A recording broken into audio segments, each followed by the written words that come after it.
My name is Nathaniel McKenzie. I am a certified public accountant and I'm also a lawyer. I've written a book called Divorce Accounting for women only. My firm deals with forensic accounting. We deal with economic crime where we trace assets and bank accounts and mortgage brokerage and all that. So over the years, hundreds of women have hired me to investigate their husband's hidden asset, which is bank accounts, brokerage accounts, and also properties. However, most of these women husbands are cardiologists, doctors, and prominent people in society. But there are a few women that don't have the money. So I figured I want to help them too. So I decided to write a book as a blueprint to help the average woman who don't have the money. And the book is called Divorce Accounting, Women Only. So I started this first book. So after starting this book, Divorce Accounting Women Only, I decided, what about my business clients? A lot of them have business, but at the same time, their business don't have a blueprint. When you don't have a blueprint, you can't build a good structured house. So I decided to write this book, Relax and Grow Your Business. This book is recently published. It's already starting to get a lot of reviews. It's a great book, as you can see. So with all that being said, my fiance said to me, Nathaniel, why don't you write a book on relationships? I was like, relationship? But I'm a professional. Why would I write a book on? She said, well, you're always giving me good advice and you're always telling me about other young ladies you're giving good advice. I was like, okay, it sounds crazy. So eventually I penned the book. And after penning the book, I give 25 copies out, editor's copies to various young ladies. And I said, read the book. I want your honest opinion. I don't want no sugarcoating. Just give it to me straight. The majority of them have given me reviews. As one of them even said that the book inspired them. Now, I didn't write the book to inspire. I did write the book to help, but the inspiration was a bit. But nevertheless, the book is out. It's called Black Woman Relationships Realities. So today I have with me one of the readers of my book, a very enthusiastic young lady. Her name is Megan, and we're going to be interviewing her about the book, and we're going to get into a little discussion. So Megan, overall, what do you like about the book?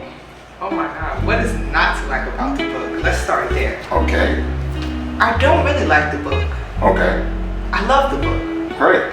The book is very much informing on what we as women, young women, older women, middle-aged women need to know. Okay. When we're in relationships, when starting a relationship, going about a relationship, knowing what it is we need to do inside of a relationship to make it last, to make it work, to make it suitable, okay, comfortable for both partners. Okay. This is the book you need to get. Okay.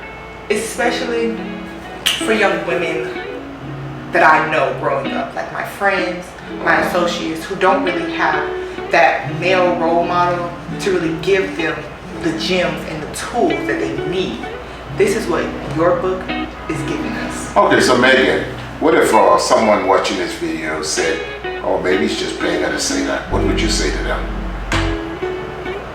Paying me, I would never sugarcoat, always honest. What I have to say to that, get the book. Get the book. See it for yourself. Okay. Because that's what I did. Okay. And I'm here today to let you know you need to do the same. So Megan, a question. What is your take from the book? What is your take? What chapter really caught your attention? The chapter that really caught my attention, well, there was a few chapters. Let me just say that. Okay. First chapter was to be confident. The confident chapter, you put it at the end. That was very smart, because it gives something for the reader to take from the book, something to remember. That's the most relatable chapter, I feel, for young women today. Okay. Because confidence, a lot of people they think they have confidence, and in reality, it's really shadowed by their insecurities. Okay, so I get that. You know what I'm saying? Yeah, I get that. So I feel that was a very important chapter, another important chapter, was when you stated to the women how to handle yourself in certain situations with the men, about talking to the men in a certain way, because we as women, especially strong women, Right. strong black women, if I must hint, Right. we do have a way about ourselves that may come off as aggressive Okay. in a way. Okay. Sometimes we don't mean it. Most of the times we Right. don't. And it can be misinterpreted as she's angry or she doesn't know how to talk to someone. And in reality, we just want to be heard. Right. And in your book, you share how it is you can show you care, how it is you can show what you're trying to get off your chest without going at someone. Disrespectful. Being disrespectful. Exactly. Okay. It's coming off disrespectful, even though we don't mean it disrespectfully, it is disrespectful. Okay, so Megan, my daughter said to me, our daughter Natalie, she didn't want to be on the show. But she said to me, Dad, I love your book, but at the end you always seem to be so misogynistic.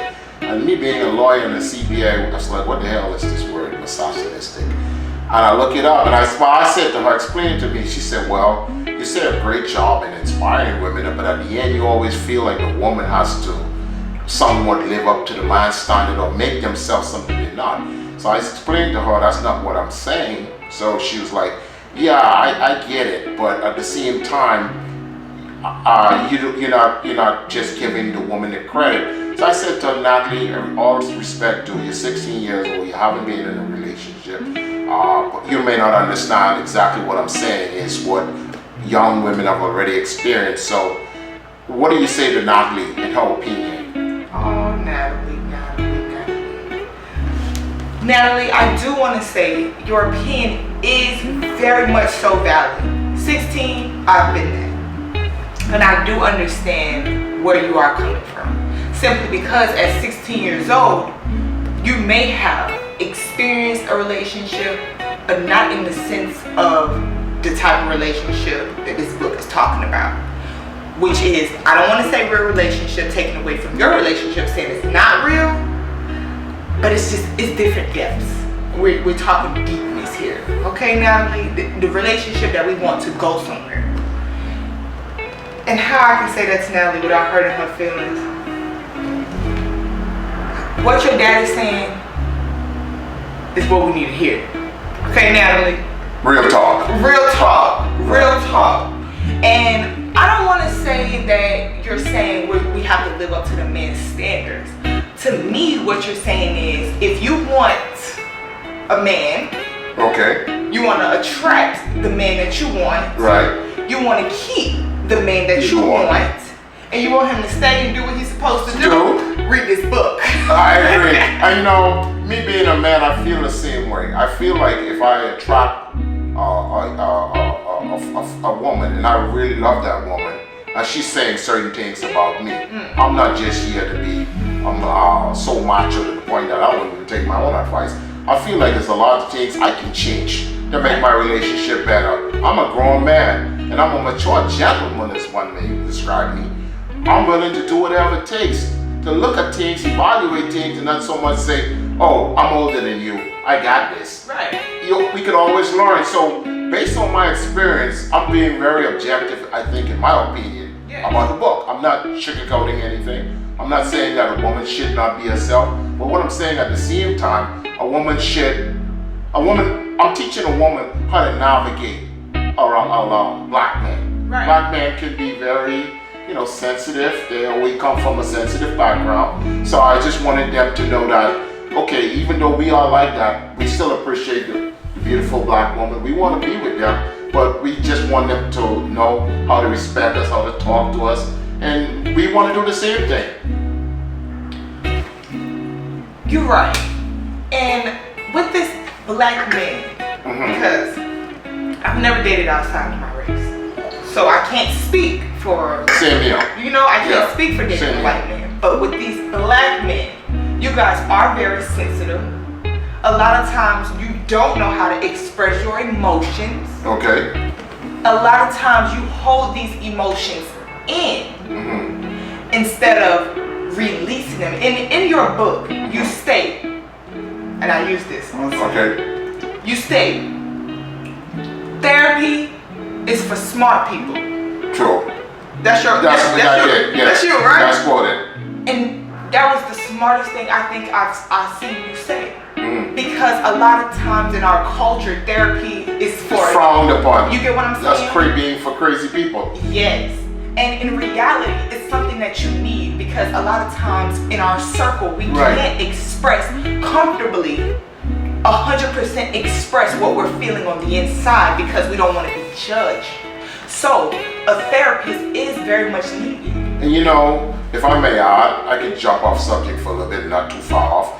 You know, because black parents always say, shut up, don't talk back to me. Yeah. It's a way of teaching you to suppress your feelings. Yeah, so, whereas with Natalie, my daughter, I'm a more modern parent, her mom is a mom, she can express herself to me, but I dare not express myself to my mom with the same viewpoint. So, that is the reason why black men are a little bit more endangered species. Yes. Because I was growing up, don't you talk to me like that. You want to sleep in this bed tonight. So that is the form of suppression. Right. So when we get into a relationship, we have a lot going on with us, but we don't know how. We never learn how to say, Mom, I respectfully say to you, I get what you're saying, but don't talk back to me. So with all that being understood, I could see why my brothers, I love black people, and I think we're a great race, that they have their challenges. I'm not saying all black men have challenges, but I'm saying for the most part, it's kind of like, generally speaking, a part of our culture. So Megan, my question is to you. You said that something personally touched you from this book. I want to hear it. Share with me. Okay. What personally touched me from this book, you know, I was going through, of course, we go through our own things. Right. And I was going through a situation, whereas the situation in the end, I would have to depart from the situation. Okay. And it wasn't a happy departure on my side. Understood. On probably on his side either. Okay. But on my side, the way I deal with things, I probably would have dealt with it differently had I not had the book in my hand 24 hours before dealing with this situation. Wow. And I'm not weak. I've never been, but I have emotions. And I've never been afraid to share or express my emotions. Right. So I know it would have been I would have been emotional. Right. Because when you care about someone in the way to the matter that you don't want to lose them and you can't. Right, I get you. You're forced to. Yeah. Your book really helped guide me. You know, of course you have your family. Right. You know, making sure you're there, but family can't always fulfill that personal need. Exactly, and sometimes you do need an outside opinion. You do need someone who you feel like, you know, and a lot of times people don't have that person. Okay. So with that, I have it, but I didn't want it. So with this book, it interjected into my life, and I didn't even know why. Wow. I didn't know why. I didn't know why the book was being presented to me. I had no clue until I'm a believer. Right. Until I thought about it. Right. This book was placed in my life for a reason. Right. This is what I need to get through this situation. Right. You know what I'm saying? I get you. So the book was a blessing in disguise. Oh, okay? right. Amen to that. Well, I love that because I've heard it from others. And you being here, and you seem like you're a very opinionated young lady, and I appreciate and I respect your opinion. So Megan, is there anything you don't like about the book? I don't want to say what I don't like about the book, but I will say this. Okay. Reading the book, Okay. there was a line that stated, women, and it stuck with me. Okay. Women just talk too damn much. You know what's funny? Everybody's hitting on that subject. I wonder why. And let me tell you something. When I read this book. Struck a nerve, didn't it? I'm telling you, it got under the skin and it crawled and it stayed there and it went in my head and wouldn't stay out. And I was gonna bring this up and I'm glad you asked. Because it was a very much shocker. Right. And I'm like, who is this man? Who did he think he is? To come out of his mouth and talk about women and what we have to say. Hello, sir. And I'm not gonna say I didn't like it because honestly, I'm just gonna be honest. Right. When I read that line, I wanted to close it. I wanted to close the book. Right. But you know what? I'm so grateful that I didn't. Because it pushed me away like, oh no. But it's something about the book that has you wanting more. Right. That you just like, okay, let me see what else he has to say. Let me see what else he has to say. And what else you have to say, it matches what you said. Okay. Even though in the way you said it, I feel like, okay, if I was him, I wouldn't have worded it like that, but I'm glad you did. I'm glad you did. Okay, because great. sometimes after that line, it made me realize, maybe we do talk just a little much. Too much information is not needed. They don't need that much information. A mind don't need that, especially when you're just getting to know them. Exactly. Even in the relationship, you make them think you're just an empty head. I mean, not to say that most women are. I think the conversation should be mutual. Right. You give a man as much as he's giving you. That's my opinion. Yeah. If he's giving you a lot of talk, you just listen. You know what? Mysteries always creates curiosity. I feel like if a woman has some mystical behavior about herself, I think it draws me more than a woman who's just yapping about anything. But I think if a woman is somewhat quiet, reserved, she speaks her mind when it's necessary. Yeah. She speaks very few words. I think I'll have more respect. I think I'm not speaking for every man. Of course. And this doesn't matter whether you black or white.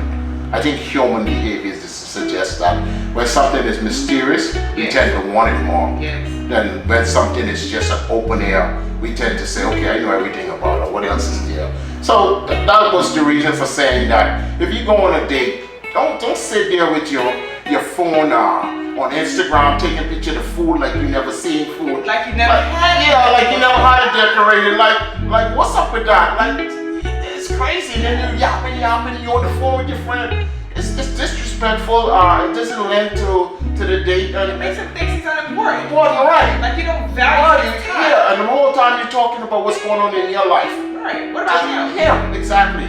That's the point I was trying to make. Say, most women talk to that.